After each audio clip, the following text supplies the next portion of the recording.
everybody. I'm really excited and happy to welcome you all here today for the Partnering for Change event. My own formative teenage years were spent in Venezuela and in Mexico. Fantastic countries, extremely unequal. Also, having a brother who's adopted from Colombia, we would talk a lot about the luck of the draw, or winning the birth lottery, and what this meant for your future. Last year, I visited Ethiopia, which is one of the countries we invest in social entrepreneurs with our partner IKEA Foundation. And I visited with one of our fantastic entrepreneurs. She's a multi-entrepreneur. She makes injera. She mobilizes women to weave and to produce cloth and sell. Why does she do this? She does this so that she can actually run and manage and provide a daycare for children who are living on the streets. It's an interesting business model, but more important, it creates a fantastic impact. Now, when I was wandering around and visiting in the compound here, one of the little boys took my hand, and we were walking around. And this is one of the moments when the conversations that I had with my brother came back to me. And I thought, what kind of future does this little boy have here? Of course, I wanted to bring him home with me, and brought me to thoughts of my own son at home. But these are the kind of stories that kind of hit me in my role as CEO of Reach for Change all the time, every day.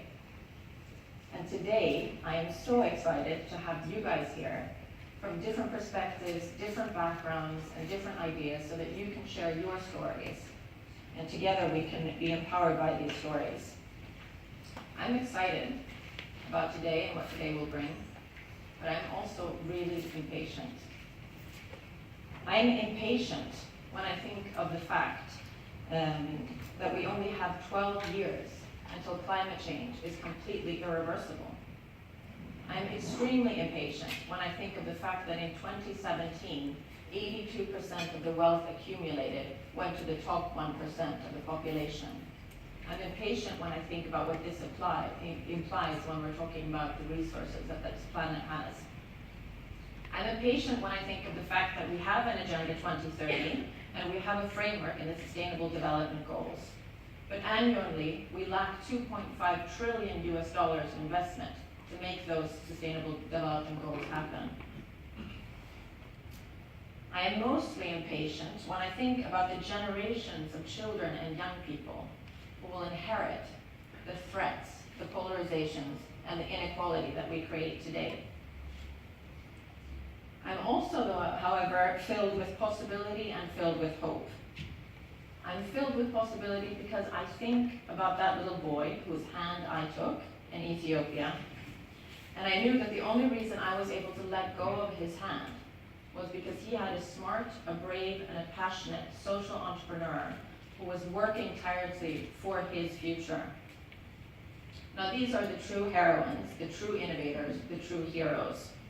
It's these change leaders, it's these activists, it's these grassroots heroes that signal the alarm bells. They are a special kind of leader. They challenge the status quo, and they also work to not only treat the symptoms, but to treat the failing systems that we have. And the power of social entrepreneurship, the true power, is that we can mix this sense of urgency with this sense of possibility. Now, it's these innovations, these early stage innovations that Reach for Change takes a risk on, because we see this possibility, but we cannot work alone. Our entrepreneurs, they live close to the problem and they are leading the change, but they need the experience, they need the resources, they need the skill set from the private sector. They need the investment, they need the capital, and they need the know-how of investors that can actually work and scale their innovations.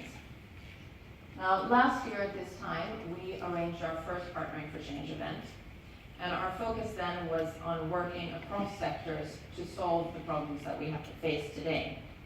We also talked about how companies today need to respond to the increasing demand from consumers and the increasing demand from their employees to actually take an active role in social change.